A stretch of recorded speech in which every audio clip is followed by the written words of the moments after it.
Praise the lord. దేవునికి మహిమ ఘనత ప్రభావములు కలుగునుగాక. పరిశుద్ధ వాక్యములో నుంచి ఒక మూలవచనంగా ఒక మాటను చదువుకుందాము. 86వ కీర్తన 2వ వచనాన్ని చదువుదాము. 86:2. నేను నీ భక్తుడను, నా ప్రాణము కాపాడుము. ప్రార్థన చేద్దాం.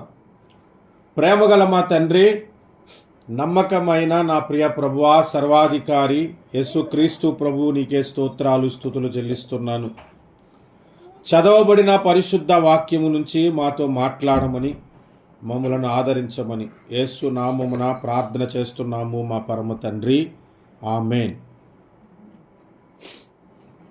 ఈ 86వ కీర్తన దావీదు భక్తుడు రాసినటువంటి కీర్తన. దావీదు భక్తుడు ఏం చెప్తున్నాడంటే, నేను నీ భక్తుడను అనే మాట చెప్తున్నాడు.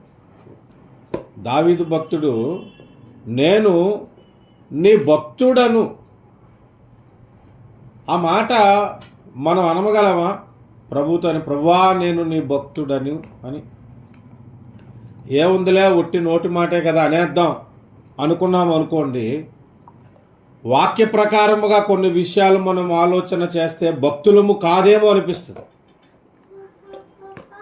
భక్తుడనే వ్యక్తి ఉండాల్సినటువంటి ప్రధాన లక్షణములు ఏమిటో మనం బైబిల్లో నుంచి చూస్తే, వాటిని మనము అనుసరించిన వారమైతే, వాటిని మనము గైకొంటున్న వారమైతే, వాటిని మనము పాటిస్తున్న వారమైతే ఖచ్చితంగా మనము కూడా దావీదులాగా నేను భక్తుడను అని చెప్పగలుగుతాము.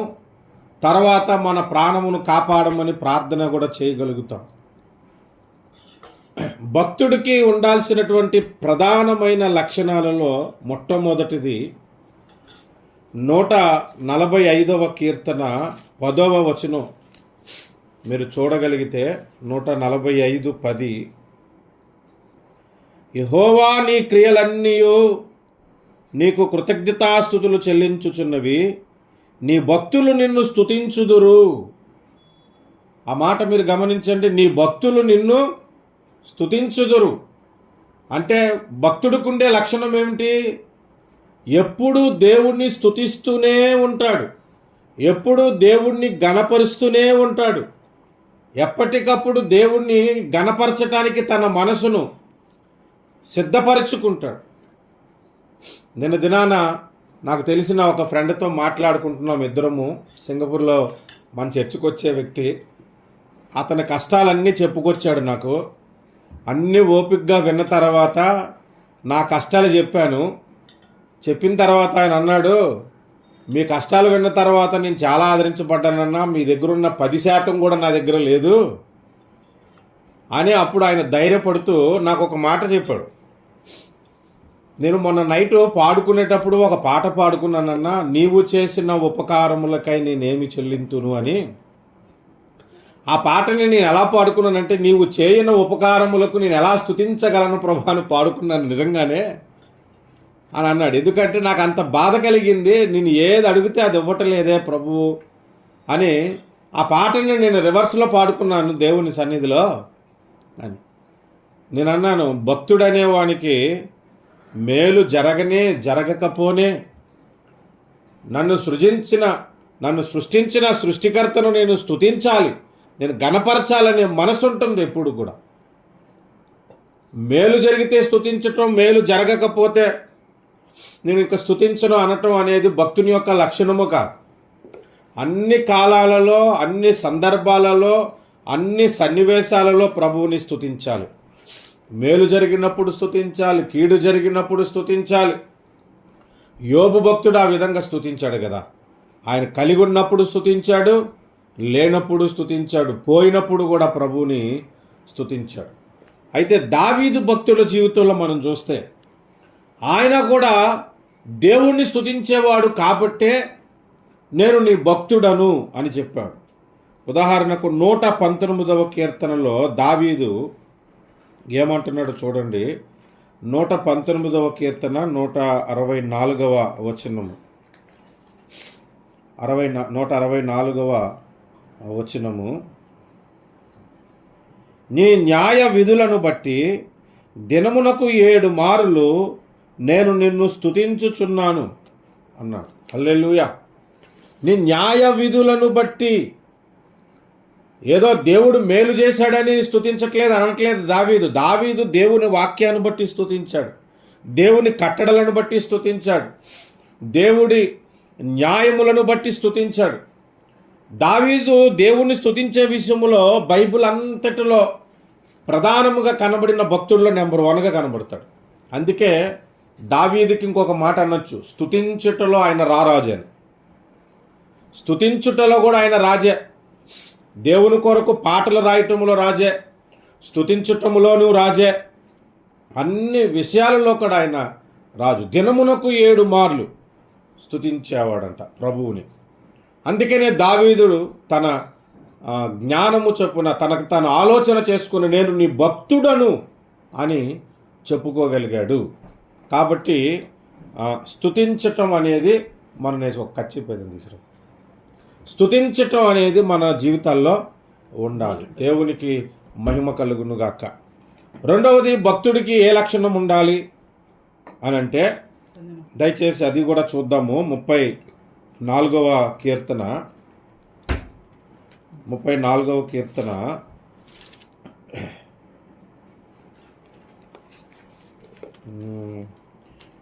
32వ కీర్తన అండి. 32వ కీర్తన 6వ వచనం చదువుతాం. కావున నీ దర్శన కాలమందు భక్తి గలవారందరూ నిన్ను ప్రార్థన చేయుదురు. ఆ మాట మీరు గమనించండి. భక్తి గలవారందరూ ప్రార్థన చేయుదురు అంటే భక్తుడికి ఉండే మరొక లక్షణం ఏమిటి? ప్రార్థన చేస్తారు. ప్రార్థన. అయితే ఇక్కడ దావీదు ప్రార్థన చేయటానికి ఒక ఆధారం ఉంది. అంటే ఆయనకు ఒక దర్శనం ఉంది, దర్శనము ప్రకారము ప్రార్థన చేస్తున్నాడు. జోయల్ గారికి ఒక దర్శనం ఉంది, ఆ దర్శన నెరవేర్పు కొరకు ఆయన ప్రార్థన చేస్తుంటాడు. నాకు ఒక దర్శనం ఉంది, ఆ దర్శనము కొరకు నేను ప్రార్థన చేస్తుంటాను. దర్శనము లేని పెద్ద సంఘము కన్నా దర్శనము కలిగిన చిన్న సంఘము మిన్న అన్నాడు ఒక దైవ సేవకుడు. దర్శనము లేకుండా మెగా చర్చ్ కట్టేశాము అనుకోండి, ఉపయోగం ఉండదు. దర్శనము కలిగి ఒక చర్చ్ కట్టుకుంటే చాలు. దర్శనము కలిగి అసలు చర్చ్ లేకపోయినా పర్వాలేదు, ఆ దర్శనము కొరకు ప్రార్థన చేస్తే దేవుడు బలా నమ్మకమైన దాసుడని మనకు ఆశీర్వాదం ఇస్తాడు. దావీదుకి తన జీవితంలో దర్శనం ఉన్నది. ఏం దర్శనం ఉంది? యెహోవా కొరకు మందిరమును కట్టించాలనే దర్శనం ఉంది ఆయనకి. యెహోవా కొరకు మందిరమును కట్టించాలనే దర్శనము ఎంత గొప్ప దర్శనము ఆయనది. అసలు ఆలోచన చేయండి మీరు. ఆయన మందిరము కట్టడానికి యోగ్యుడు కాడు వాస్తవానికి, అది దేవునికి తెలుసు. నీవు రక్తమును ఒలికించితివి కనుక నీవు నా మందిరం కట్టడానికి వీలు లేదు. నీ గర్భవాసమున పుట్టిన నీ కుమారుడు సొలొమోనుని పేరు పెడతావు, అతడు నా మందిరాన్ని కడతాడు అన్నాడు. కానీ దావీదుకి ఎటువంటి ఆసక్తి ఉందో తెలుసా? నీ మందిరమును గూర్చిన ఆసక్తి నన్ను భక్షించుచున్నది అని అన్నాడు. అందుకే మందిరము కట్టే అవకాశం ఆయనకి లేకపోయినా మందిరానికి కావలసిన సరుకులన్నీ బంగారము, వెండి, ఇత్తడి, ఇనుము, కావలసినటువంటి వుడ్ వర్క్ మొత్తం అన్నీ సమకూర్చి సొలొమోనుకు అప్పగించాడు దావీదు. దావీదుకు ఒక దర్శనం ఉంది దేవుని మందిరము కొరకు. అందుకనే ఆయనకు ప్రార్థనా జీవితము కూడా ఉంది. ప్రార్థనా జీవితం లేనివాడు భక్తుడు కాడు, ప్రార్థనా జీవితం లేనివాడు క్రైస్తవుడు కూడా కాదని బైబిల్ చెబుతుంది. మీకు ఆ విషయాన్ని కూడా చూద్దాము ఒకసారి. ప్రార్థన లేనివాడు క్రైస్తవుడు కాడు అనే మాట కొరింథీయులకు రాసినటువంటి మొదటి పత్రిక, వెరీ ఇంపార్టెంట్ వర్స్ ఇది. ఒకసారి మనం చూద్దాము. కొరింథీయులకు రాసిన మొదటి పత్రిక 1వ అధ్యాయము 2వ వచనము. కొరింథీలోనున్న దేవుని సంఘమునకు అనగా క్రీస్తు యేసునందు పరిశుద్ధపరచబడిన వారై. ఈ మాట మీరు గమనించండి. కొరింథీలోనున్న దేవుని సంఘమునకు అన్నాడు. అనగా అంటే సంఘం అంటే ఏమిటో చెబుతున్నాడు అనమాట. అనగా అని క్రీస్తు యేసునందు పరిశుద్ధపరచబడాలి, అది సంఘం అంటే. యేసు రక్తము చేత కడగబడకుండగా, బాప్తిస్మం పొందకుండగా వాడు క్రైస్తవుడు కాడు. రెండవది, పరిశుద్ధులుగా ఉండుటకు పిలవబడిన వారికిని అన్నాడు. పరిశుద్ధపరచబడిన వారికిని అనట్లేదు, పరిశుద్ధులుగా ఉండుటకు. పరిశుద్ధులుగా ఉండుటకు అంటే ఎప్పుడు పడితే అప్పుడు పాపములో పడిపోయి యేసు రక్తం చేత కడుక్కోండి ప్రతి ఆదివారం ప్రభు సన్నిధికి వచ్చి అనే బోధ చేసే భక్తుల గురించి కాదు ఇక్కడ మాట్లాడుతున్నది. నువ్వు రక్షణ పొందిందే పరిశుద్ధులుగా ఉండటానికి. అంటే క్రీస్తు యేసునందు పరిశుద్ధపరచబడిన వారు దేవుని సంఘము, పరిశుద్ధులుగా ఉండటానికి పిలువబడిన వారు దేవుని సంఘము. తర్వాత వారికిని మనకును ప్రభువుగా ఉన్న మన ప్రభు అయిన యేసుక్రీస్తు నామమున ప్రతి స్థలములో ప్రార్థించు వారికి, ప్రతి స్థలములో ప్రార్థన చేయువారికి, ఆయన నామమున ప్రార్థన చేయువాడు దేవుని సంఘములోని వ్యక్తి, అనగా క్రైస్తవుడు అని అర్థం. ప్రార్థనా జీవితం లేనివాడు క్రైస్తవుడు కాడు, ప్రార్థనా జీవితము లేనివాడు భక్తుడు కాడు. ఆ ప్రార్థన కూడా ఏ దిశగా ఉండాలంటే దర్శనము కలిగిన ప్రార్థనా జీవితం అయి ఉండాలి. ప్రార్థన కదా అండి భక్తుడు అనిపించుకోవడానికి చేసేద్దాం, మనకు ఒక పొలం కొరకు ప్రార్థన చేద్దాం, ఉద్యోగం కొరకు ప్రార్థన చేద్దాం, ఇల్లు కట్టుకోవటం కొరకు ప్రార్థన చేద్దాం, బ్యాంక్ బ్యాలెన్స్ కొరకు ప్రార్థన చేద్దాం, కీర్తి కొరకు ప్రార్థన చేసేద్దాం అంటే సరిపోదు. దేవుని దర్శనము కలిగి ఆ దర్శనము కొరకు ప్రార్థన చేస్తున్నవాడు భక్తుడు. దావీదు అటువంటి భక్తి జీవితం చేశాడు. ఇది రెండు విషయాలు. మొట్టమొదటిది ప్రభువుని స్తుతించుట, రెండవది ప్రార్థన చేయుట భక్తి. మూడవది 34వ కీర్తన మనం చూద్దాం ఒకసారి. 34వ కీర్తన 9వ వచనం. యెహోవా భక్తులారా, ఆయన యందు భయభక్తులు ఉంచుడి, ఆయన యందు భయభక్తులు ఉంచువానికి ఏమీ కొదువలేదు. ఎంత గొప్ప మాట అండి. యెహోవా భక్తులారా, ఆయన యందు భయభక్తులు ఉంచుడి అన్నాడు. అంటే భయము కలిగి ఉండుట భక్తుని యొక్క లక్షణము. భక్తుడికి ఎలాంటి భయం ఉండాలంటే, ఎవ్వరు నన్ను చూడట్లేదు, ఇక్కడ నేను పాపం చేసిన ఎవరికి తెలియదు అనుకునేవాడు భక్తుడు కాడు. ఎవరు నన్ను చూడని ప్రదేశంలో నేనున్నా, ఎవరికి నేను దొరకను ఈ పాపం చేస్తా అనే పరిస్థితుల్లో, అనే సందర్భములో, అనేటువంటి పరిస్థితుల గుండా నీవు వెళ్ళినా దేవుడు నన్ను చూస్తున్నాడనే భయము కలిగి ఉండాలి. అది భక్తుని యొక్క గొప్ప లక్షణము. దావీదు జీవితంలో ఈ లక్షణం ఉన్నది. దావీదు శత్రువు మీ అందరికీ తెలుసు. బైబిల్లో దావీదు యొక్క ప్రధాన శత్రువు ఎవరంటే సౌలే. కానీ దావీదు ఎప్పుడు కూడా సౌలుని శత్రువుగా చూడలే. సౌలుని చంపాలనుకున్న వ్యక్తులలో మొట్టమొదటి వ్యక్తి సౌలు దావీదుని ఎందుకు చంపాలనుకుంటాడంటే కేవలము అసూయ చేత. సౌలు 1000 మందికిని, దావీదు 10,000 మందికిని వీరుడని ఇశ్రాయేలీలు పొగడటం చూసి నీకు నచ్చలేదు. నాటి నుండి విషపు చూపులు చూచేవాడంట సౌలు దావీదు మీద. దావీదుని చంపటానికి ఒక సందర్భంలో ఈట ఈసిరితే అది మిస్ అయిపోయి పక్కన తగిలింది. అప్పుడు దావీదు ఏమనుకోవాలి, అమ్మ దేవుని కృప కాబట్టి నేను తప్పింపబడ్డాను, ఈసారి మనోడు దొరికితే వేసేయాలని అనుకోలే.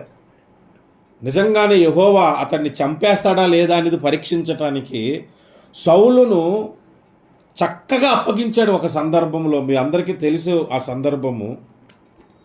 మొదటి సమూయేలు గ్రంథము 24వ అధ్యాయములో 1 నుండి 6 వచనాలు చూస్తే, మొదటి సమూయేలు గ్రంథము 24 1 నుండి 6 వచనాలు. సౌలు ఫిలిష్తీయులను తరుముట మాని తిరిగి రాగా దావీదు ఎన్గేది అరణ్యమందున్నాడని అతనికి వర్తమానం వచ్చెను. అప్పుడు సౌలు ఇశ్రాయేలీలందరిలో నుండి 3,000 మందిని ఏర్పరచుకొని వచ్చి కొండమేకలకు వాసములకు శిలాపర్వతము మీద దావీదును అతని జనులను వెదుకుటకై బయలుదేరెను. మార్గమునున్న గొర్రె దొడ్లకు అతడు రాగా అక్కడ గుహ ఒకటి కనబడెను. అందులో సౌలు శంఖానివర్తికి పోగా దావీదును అతని జనులను ఆ గుహ లోపలి భాగములో ఉండిరి గనుక దావీదు జనులు, అదిగో నీ దృష్టికి ఏది మంచిదో అది నీవు అతనికి చేయునట్లు నీ శత్రువుని నీ చేతికి అప్పగింతునని యెహోవా నీతో చెప్పిన దినము వచ్చెనని అతనితో అనగా, దావీదు లేచి వచ్చి సౌలునకు తెలియకుండగా అతని పై వస్త్రపు చెంగును కోసేశాడు. చంపే అవకాశం వస్తే చంపలేదు దావీదు, పై వస్త్రాన్ని కట్ చేశాడంట. ఎందుకనంటే అభిషేకం పొందిన వాడిని నేను ఎలా చంపగలను అన్నాడు. అంటే దేవుని అభిషేకం పొందిన వాడిని చంపటానికి ఎంత భయపడ్డాడో దావీదు, చాలా భయపడ్డాడు దావీదు. అంత భయభక్తులు చూపించాడు దావీదు. అందుకనే నేను భక్తుడను అని చెప్పుకోగలిగిన స్థితి దావీదుకు కలిగింది. అంటే భక్తుడికి ఉండే లక్షణాలలో మొట్టమొదటిది స్తుతించే లక్షణము, రెండవది దర్శన ప్రకారంగా ప్రార్థించే లక్షణము, మూడవది దేవుడంటే భయపడే లక్షణము ఉంటుంది. ఈనాడు క్రైస్తవులకి భయం ఎక్కడుంది? భయము లేని పెట్ట బజార్లో పెట్టిందంట గుడ్డు. ఇప్పుడు ఎలాగున్నదంటే భయము లేని క్రైస్తవులు ఎక్కువైపోయారు. భయము లేని క్రైస్తవులు. ఒకడు ఆస్తి దోచేయటానికి భయపడడు ఒకడు. క్రైస్తవులే కొన్ని స్థలాలు ఆక్రమించుకొని మందిరాలు కట్టేశారు. కడుతుందే మందిరము, మరలా ఆక్రమించుకొని కట్టించేయడం ఏంటో నాకు అసలు అర్థం కాదు. కొంతమంది పాస్టర్లే నేను చూస్తుంటుంటే, మరి దైవజనుడికే దేవుని భయం లేకపోతే ఆ సంఘానికి వచ్చేవాడికి ఇంక దేవుని భయం ఏముంటుంది? భయము లేని సేవకులు ఉన్నారు.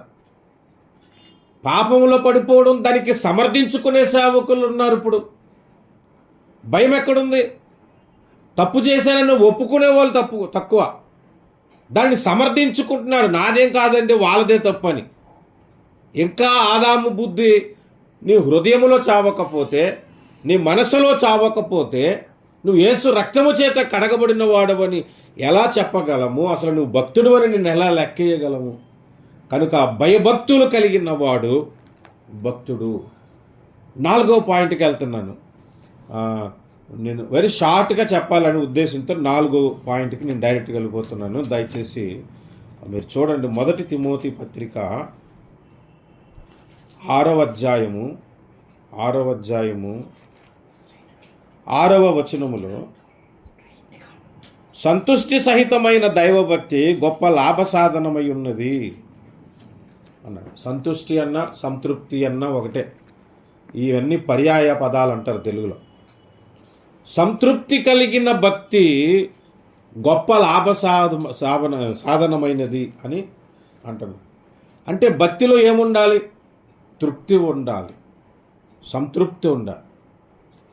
ఇందాక మీరు మాట్లాడుకుంటున్నప్పుడు నాకు చాలా సంతోషం వస్తుంది. నేను స్నానం చేస్తున్నా, మీ మాటలు నాకు వినబడుతున్నాయి. స్పీకర్ లౌడ్గా ఉంటుంది కదా.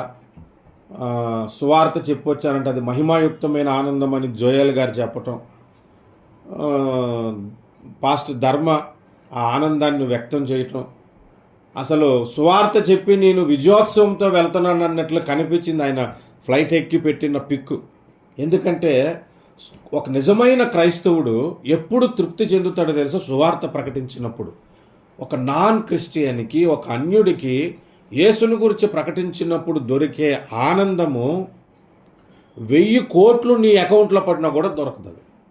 అంత ఆనందం ఉంటుంది. ఎందుకంటే ఆ ఆనందాన్ని అనేక మార్లు నేను అనుభవించాను అబ్రాడ్లో, ఇతర దేశాల్లో, ఇతర రాష్ట్రాలకు వెళ్ళినప్పుడు. మేము పంజాబ్లో కొన్ని ఇళ్ళలను దర్శించి సువార్తకి వెళ్ళినప్పుడు వాస్తవంగా నాకైతే పెద్దగా సువార్త చెప్పడం చేతనవ్వలేదు. ఎందుకంటే I don't know Hindi. Message చెప్తే జోయల్ గారు ట్రాన్స్లేషన్ చేయటమే. అవకాశం దొరికిన ప్రతి చోట హిందీలో ఆయన సువార్త చెప్పి ఆ ఆనందం ఏంటంటే కుర్రోడు నడిచినట్టు నడిచేవాడు రోడ్డు మీద పాటలు పాడుకుంటూ, ఈరోజు చాలా తృప్తిగా ఉంది తమ్ముడు, ఒక వ్యక్తికి సువార్త చెప్పాను. అంత ఆనందం ఉంటుంది. సంతృప్తి ఎప్పుడు దొరుకుతుందో తెలుసా? భక్తిలో దేవుని పని చేస్తున్నప్పుడు దొరుకుతుంది, దేవుని వాక్యము చెబుతున్నప్పుడు దొరుకుతుంది, దేవుని మాటలు పలుకుతున్నప్పుడు దొరుకుతుంది. దేవుని గురించి ఇతరులకు మనం ఎప్పుడైతే సాక్షులుగా బ్రతుకుతామో అది ఎంత తృప్తినిస్తుందో. నేను అనుకుంటాను, ఒక్కోసారి ప్రార్థన చేసి ప్రార్థనకు ప్రతిఫలం దొరికేదానికంటే కూడా దేవుని పని చేశాము అనే విషయంలో చాలా సంతృప్తి ఉంటుంది. సంతృప్తి కలిగిన భక్తుడు ఎవరైతే ఉంటాడో అతడు భక్తుడు. అఫ్కోర్స్ మీరు అనుకోవచ్చు, ఈ 1 తిమోతి పత్రిక 6వ అధ్యాయంలో ధనమును గూర్చి సందర్భం వచ్చిందన్నా, అధిక ధనవంతుడు వలన నష్టాలే కలుగుతాయి, కీడు కలుగుతుంది అని రాసి ఉంది, అందుకే ఆయన ఉన్నదాంతో సంతృప్తి పొందమనే చెప్తున్నాడు అని అంటే, అవును, అది కూడా మనకి ఏదైతే ఉందో దానిని బట్టి సంతృప్తి చెందాలి. పౌలు భక్తుడు అంటాడు కదా, ఫిలిప్పీ పత్రిక 4వ అధ్యాయం 11వ వచనంలో అంటాడు, లేమి ఎరుగుదును, కలిమి నేను ఎరుగుదును, సంపన్న స్థితిలో నెరుగుదును, తిండి లేని స్థితిలో నెరుగుదును అన్నాడు. నిజంగానే నా జీవితంలో అటువంటి అనుభవాలు వచ్చాయి. 100 మందికి ఏం కాకుండా భోజనాలు పెట్టేయటానికి అకౌంట్ నుంచి ట్రాన్స్ఫర్ చేసి భోజనాలు పెట్టే, మీటింగ్ పెట్టే, పర్వాలేదు, మీటింగ్ 25,000 అవుద్దంటే 30,000 ఇస్తాను పెట్టే అని సంపన్న స్థితి చూశాను. ఒక వారం రోజుల కిందట 2 కేజీలు బియ్యం కొనుక్కొని ఇంటికి తెచ్చుకునే పరిస్థితి కూడా నేను చూశాను. అయినా ప్రభువులో సంతృప్తి చెందే గొప్ప కృప ప్రభువు నాకు ఇచ్చాడు. అందుకనే దేవునిలో సంతృప్తిగా ఉండటం మనం నేర్చుకోవాలి. మనం దావీదు భక్తుని కూడా చూస్తే ఒకసారి దావీదు జీవితంలో ప్రతి విషయంలో కూడా తృప్తిగా ఉన్నట్లుగానే మనకు కనబడుతుంది. 109వ కీర్తన మీరు చూడండి, ఎవరైనా వచ్చిన ఒకళ్ళు తెలిస్తే మీరు చదవచ్చు. 109వ కీర్తన 109వ కీర్తనలో ఒక మాట కనబడుతుంది. 9వ వచనం, 107వ కీర్తన 9వ వచనం. ఏలయనగా ఆశ కలిగిన ప్రాణమును ఆయన తృప్తిపరచి ఉన్నాడు, ఆకలి గొనిన వారి ప్రాణమును మేలుతో నింపి ఉన్నాడు. చూసారా, సంతృప్తి అనేది ఏంటో అనుభవించి చెబుతున్నాడు ఇక్కడ దావీదు భక్తుడు. ఇంకా 103వ కీర్తనలో కూడా దావీదు భక్తుడు ఏం మాట్లాడుతున్నాడు ఒకసారి చూడండి. 103వ కీర్తన 6వ వచనం. యెహోవా నీతి క్రియలను జరిగించుచు బాధింపబడు వారికందరికీ న్యాయము తీర్చును. ఆయన ఏదో వచనం అయితే మిస్ అయ్యాను, కొంచెం చూద్దాం, అది అన్ప్రిపేర్డ్ మెసేజ్ కదా. కొంచెం 65వ కీర్తన చూడండి ఒకసారి. 65వ కీర్తన 4వ వచనము. 65:4. నీ ఆవరణంలో నివసించినట్లు నీవు ఏర్పరచుకొని చేర్చుకునివాడు ధన్యుడు. నీ పరిశుద్ధాలయము చేత, నీ మందిరములోని మేలు చేత మేము తృప్తి పొందుదుము. దేవుడు ఏ వరములు ఇచ్చినా ఏవిచ్చినా దాన్ని బట్టి తృప్తి చెందాడు దావీదు భక్తుడు. ఈ 65వ కీర్తన దావీదు రాసినటువంటి కీర్తనే. కనుక భక్తిలో మనకు ఉండే 4వ లక్షణం ఏంటంటే తృప్తి చెందటం. తృప్తి చెంది జీవించటం అనేది భక్తుడికి ఉండేటువంటి లక్షణాలలో 4వది. 5వ విషయాన్ని చూద్దాము. 145వ కీర్తనలో ఒక మాటను జ్ఞాపకం చేసుకుందాము. 145:12. నీ భక్తులు నీ రాజ్య ప్రభావమును గూర్చి చెప్పుకొందురు, నీ శౌర్యమును గూర్చి పలుకుదురు. నీ భక్తులు ఏమంటున్నాడు? నీ భక్తులు నీ రాజ్య ప్రభావమును గూర్చి చెప్పుకుంటారు, నీ శౌర్యమును గూర్చి పలుకుతారంట. అంటే మీరు ఆలోచన చేయండి, దేవుని రాజ్యమును గూర్చి ఎక్కడెక్కడ మనము ప్రకటనలు చేస్తున్నాము, దేవుని రాజ్యము కొరకు విస్తరణ కొరకు ఎంత ప్రయాసపడుతున్నామో, ఆయన రాజ్యమును ఎలాగ అనుభవిస్తున్నాము, అవన్నీ భక్తుడికి ఉండేటువంటి గొప్ప లక్షణములుగా మనకి కనబడుతుంది. దావీదుకి అటువంటి లక్షణం ఉంది. ఎలాగ అంటే మీరు లోకాసు వార్త తీసి చూడండి. లోకాసు వార్త 1వ అధ్యాయము యేసు ప్రభు యొక్క జన్మమును గురించి మాట్లాడినప్పుడు గబ్రియేలు దూత పలికిన ఒక మాట మనం జ్ఞాపకం చేసుకుంటే లోకాసు వార్త 1 అధ్యాయము 31-32 వచనాల్లో, ఇదిగో నీవు గర్భము ధరించి కుమారుని కని ఆయనకు యేసు అను పేరు పెట్టుదువు. ఆయన గొప్పవాడై సర్వోన్నతుని కుమారుడు అనబడెను. ప్రభు అయిన దేవుడు ఆయన తండ్రి అయిన దావీదు సింహాసనమును ఆయనకి ఇచ్చును. ఎవరు సింహాసనమునిచ్చును? దావీదు సింహాసనమునిచ్చును అంట. యేసు ప్రభు ఈ లోకంలోనికి శరీరధారిగా వచ్చినప్పుడు రాజుగా పరిపాలన ఇంకా చేయలేదు, కానీ 1000 రాజ్యంలో పరిపాలన చేయబోతున్నాడు. అది ఎక్కడి నుండి అంటే దావీదు సింహాసనము నుండి పరిపాలన చేయబోతూ ఉన్నాడు. దావీదు పేరే ఎందుకు పెట్టాడు ఇక్కడ? మీరు ఆలోచన చేయండి. దావీదు తన సింహాసనమును దేవుని రాజ్యము ప్రకటన కొరకు ఉపయోగించి మాట్లాడిన వ్యక్తి, దేవుని రాజ్య ప్రభావమును కొరకు పలికినటువంటి వ్యక్తి దావీదు. అందుకే ధైర్యముగా తనకు తాను చెప్పుకోగలిగాడు దేవుని ఎదుట, నేను నీ భక్తుడను అని చెప్పుకోగలిగాడు. ఇంకొక మాట కూడా మనము చూద్దాం. 1 తిమోతి పత్రిక 2వ అధ్యాయము 10వ వచనము. 1 తిమోతి పత్రిక 2వ అధ్యాయము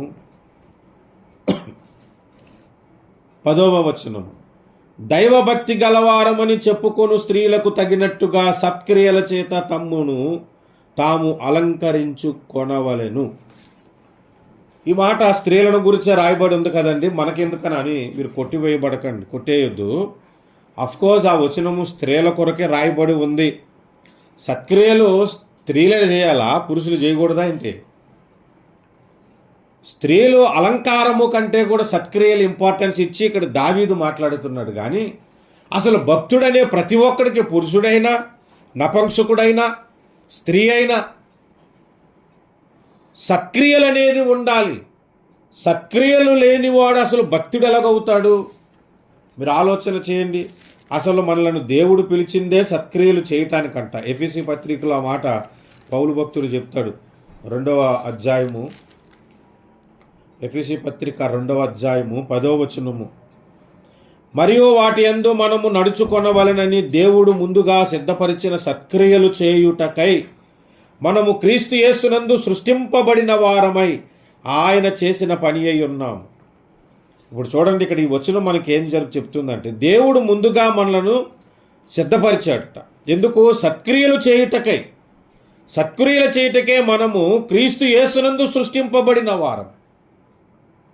అసలు క్రీస్తులో మనం రక్షణ పొందిందే సత్క్రియలు చేయటానికి.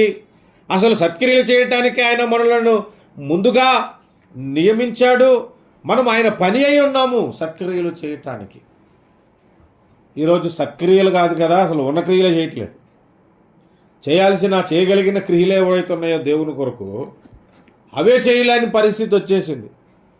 దావీదు సుబుద్ధి గలవాడి ప్రవర్తించాడంట. దావీదు జీవితంలో ఎన్ని సత్క్రియలు ఉన్నాయో. దావీదుకి ఒక స్నేహితుడు ఉండేవాడు. అతని పేరు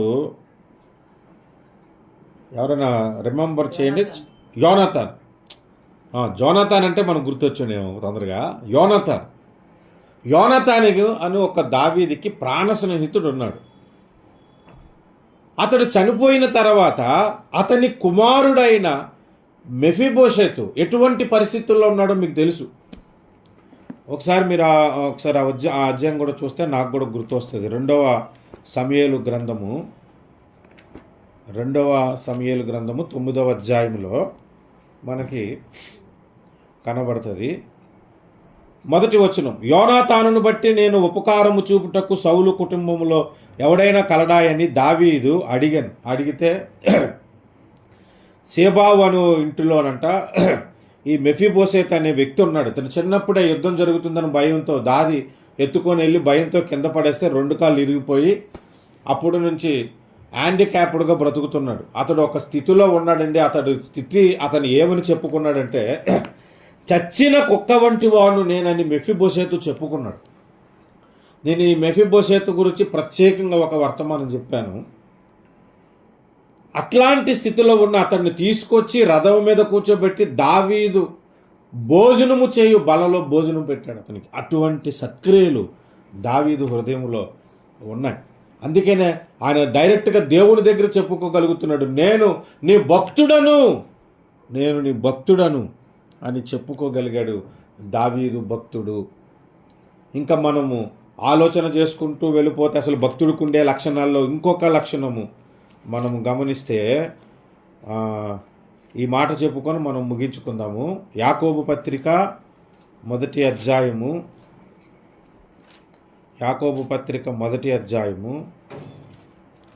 26వ వచనము, 27వ వచనం, 27. తండ్రి అయిన దేవుని ఎదుట పవిత్రమును నిష్కలంకమునైన భక్తి ఏదనగా, తిక్కులేని పిల్లలను విధవరాండ్రులను వారి ఇబ్బందులలో పరామర్శించుటయు, ఇహలోక మాలిన్యము తనకు అంటకుండా తన్ను తాను కాపాడుకునుటయే అంటున్నాడు. అంటే భక్తుడికి ఉండే లక్షణాల్లో ఇంకొక లక్షణం ఇక్కడ మనకు కనబడుతుంది. వాస్తవానికి 2 లక్షణాలు కనబడుతున్నాయి. ఒకటి, పవిత్రమును నిష్కలంకమును కలిగి ఉండాలని. రెండవది, విధవరాండ్లను మనము ఇబ్బందుల్లో ఉన్న వారిని పరామర్శించుట, రోగులను దర్శించి ప్రార్థించుట, కష్టాల్లో ఉన్న వారిని పరామర్శించుట, వారి కొరకు ప్రార్థించుట, చేయగలిగితే వారికి సహాయం చేయుట అనేది భక్తిలో ఒక భాగం. దావీదు అటువంటి సహాయము అనేక మార్లు చేశాడు. దావీదు ఎటువంటి భక్తి జీవితం చేశాడనంటే, హృదయమందు స్తుతి ఆరాధన ఉంది, ప్రార్థనా జీవితం ఉంది, దేవుని కొరకు దర్శనం ఉన్నది, దేవుని దర్శనము కొరకు ప్రయాణాలు ఉన్నవే, దేవుని శత్రువులను ఆయన శత్రువులుగా భావించే వారితో యుద్ధము చేసే లక్షణాలు ఉన్నాయి. ఇలాగ ఎన్నో గొప్ప లక్షణాలు కలిగిన వ్యక్తి దావీదు భక్తుడు. అందుకే దావీదు దేవుని ఎదుట మోకరించి నేను నీ భక్తుడను అని ప్రార్థన చేశాడు. నేను మోకరించి ప్రార్థన చేసేటప్పుడు దావీదు లాగా నేను ప్రార్థన చేయగలనా? దావీదు నేను నీ భక్తుడను అన్నాడు, నేను అలాగ అనగలనా ప్రభువా అని ఒకసారి నేను ఆలోచన చేసుకుంటే, దినమునకు 7 మార్లు స్తుతించటం అనేది నిజంగా నా జీవితంలో జరగట్లే. అది రెగ్యులర్గా లేదు. ఎప్పుడైనా ఒకసారి 7 మార్లు స్తుతించానేమో, అంతకంటే ఎక్కువ స్తుతించానేమో. కొన్ని సందర్భాల్లో నాకున్న బిజీ కానీ, నాకున్న టెంప్టేషన్స్ బట్టి కానీ ఆ రోజంతా స్తుతి అనేదే ఉండదు. నోటిలో ప్రభువును గూర్చిన పాట అనేదే ఉండదు. నేను నీ భక్తుడిని ఎలా చెప్పుకోగలను అని నాకు ఆశ్చర్యం అనిపించింది. నేను ఒక్కసారి, ప్రతి క్రైస్తవుడు ఈ పని చేయాలంట. ఒకసారి తనకు తాను పరిశోధించుకోవాలంట, తనకు తాను పరిశీలన చేసుకోవాలంట ప్రతి క్రైస్తవుడు. మీకు ఒక విషయం చెప్పనా, బైబిల్లో ఉన్న ప్రతి భక్తుడు కూడా తనకు తాను పరిశీలన చేసుకున్న వ్యక్తే. దావీదు 139వ కీర్తన ఆఖరి 2 వచనాల్లో నా హృదయమును పరిశోధించమని అన్నాడు. అంటే దానికి ముందు ఆయన పరిశోధించుకున్నాడు. ఆయన కంటికి ఏ తప్పు ఏ దోషము కనబడలేదు, నీకు కనబడుతుందేమో చూడు ప్రభు అని ప్రార్థన చేశాడు. మోసే కూడా దేవుని ఎదుటికి వెళ్ళిపోతే రహస్య పాపములు కనబడ్డాయని ప్రార్థన చేశాడు. ప్రతి భక్తుడు కూడా తన హృదయాన్ని పరిశోధన చేసుకున్నాడు, తన అంతరంగాన్ని పరిశీలన చేసుకున్నాడు, తన బ్రతుకును పరిశీలన చేసుకున్నాడు. నేను కూడా ఒకసారి పరిశీలన చేసుకుంటే దావీదులాగా నేను భక్తుడనా అంటే నాకు నేనే కొన్ని విషయాల్లో ఆలోచనలు చేస్తే అంత భక్తుని కాదు, దావీదు కాళ్ళు పిసకటానికి కూడా పనికిరానేమో అనిపించింది. అటువంటి మహాభక్తుడు దావీదు. ఈ రోజుల్లో దావీదు భక్తుడని దావీదు గురించి చెప్పుకొని దావీదు ఏదో ఒకసారి డ్యాన్స్ చేస్తే 100 సార్లు డ్యాన్స్ చేస్తాడు పోయి స్టేజ్లెక్కి. ఆయన ఏదో ఒకే ఒక సందర్భంలో మందసం తీసుకొచ్చినప్పుడు ఆనందము పట్టలేక ఆనందముతో నాట్యము చేశాడు. ఆ పేరు చెప్పుకొని 100 సార్లు డ్యాన్సులు వేస్తారు మనోళ్ళు. ఏమంటే దావీదు అంటే ఈయన దావీదు అయిపోయినట్లు. ఎవరిని దావీదుతో పోల్చాలో కూడా తెలియని క్రైస్తవులు ఉన్నారు. ఆ మధ్య ఒక ఆయన పవన్ కళ్యాణ్ రాజకీయ నాయకుడు దావీదు గురించి ఒక చిన్న స్టోరీ చెప్పాడు స్టేజ్ ఎక్కి, అంతే, గొలియాతును కొట్టాడని. మా పాస్టర్ల కంటే మీరే బాగా చెప్పారు, మీరు దావీదులా కనబడుతున్నాడు అంటాడు ఇంకొక పాస్టర్ ఆయన్ని. ఏంటిదండి అసలు వీళ్ళు పాస్టర్లైనా లేకపోతే అసలు సేవకులైనా? నాకు చాలా వింతగా ఉంది, విచిత్రంగా ఉంది. అసలు బైబిల్లో ఏ భక్తుడితోనైనా పోల్చుకోవటానికి యోగ్యుడు కానేమో అనిపిస్తుంది నా భక్తి జీవితం నేను భక్తుల ఎదుట పెట్టుకునేటప్పుడు. అందుకే బైబిల్ ఒక మాట చెప్తుంది, భక్తులను మనకు మాదిరిగా పెట్టుకోమని యాకోబు పత్రిక చెబుతుంది. ఎందుకు? వాళ్ళను మాదిరిగా పెట్టుకునేటప్పుడు ఆ మాదిరి జీవితంలో కొంతన్న మనము దేవునికి ఉపయోగకరముగా ఉంటామని. కాబట్టి ప్రియమైనటువంటి దేవుని సేవకులారా, దేవుని పిల్లలారా, మనమందరము భక్తులము కావాలనేది దేవుడు మనలను ఆశిస్తున్నాడు. భక్తి పరులము అవ్వాలని దేవుడు కోరుకుంటున్నాడు. కనుక భక్తిలో మనం ఎదగాలి అని అంటే సాధకము చేయాలి. ప్రార్థించే విషయంలో, స్తుతించే విషయంలో, ఆరాధించే విషయంలో, ఆయనను ప్రకటించే విషయంలో మనము సాధకము చేయాలి. దేవుని కొరకు పనిచేసే వారముగా, దేవుని మందిరమును కట్టడానికి, ఆధ్యాత్మికముగా దేవుని సంఘాన్ని నిర్మాణము చేయటానికి దావీదు వలె మనము ప్రయాసపడాలి. అప్పుడు మనము భక్తులముగా తీర్చిదిద్దబడతాము. కనుక ఈ వర్తమానం వింటున్న ప్రతి ఒక్కరము కూడా 2 నిమిషాలు మనం ప్రార్థన చేద్దాం. ప్రభువా, దావీదు నేను నీ భక్తుడనని చెప్పుకున్నాడు, నేను కూడా నీ భక్తుడను అని చెప్పుకోగలిగిన భక్తి జీవితంలో నన్ను నడిపించు తండ్రి అని ఒక చిన్న ప్రార్థన చేసుకుందాం. అందరూ కూడా తలలు వంచండి. చిన్న ప్రార్థన చేస్తాను.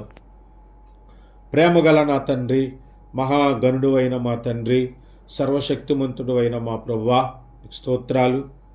ఇదిగో ఈరోజు ఈ దినమందు ఈ వాక్యమును ప్రకటిస్తానని నేను ఎంత మాత్రమును ఊహించలేదు.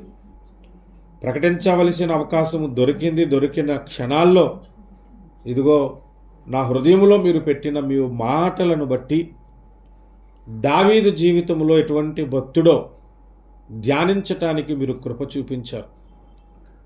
దావీదు గురించి మాట్లాడుకుంటున్నాము కానీ దావీదుకున్న భక్తి జీవితం మాలో లేదేమో నాయన. అటువంటి భక్తి జీవితమును మాకు దయచేయండి, మాకు అనుగ్రహించండి, కృప చూపించండి. అన్ని కోణాలలో విజయము కలిగి జీవించిన మహాభక్తుడు దావీదు. అటువంటి భక్తి జీవితములో మమ్మలను బలపరచమని యేసు క్రీస్తు వారి శ్రేష్టమైన నామమున ఈ వాక్యము వింటున్న వారిని, వినబోతున్న వారిని కూడా దీవించి ఆశీర్వదించమని ప్రార్థన చేస్తున్నాను పరమ తండ్రి. Amen, amen. Thank you so much వాక్యం చెప్పినందుకు.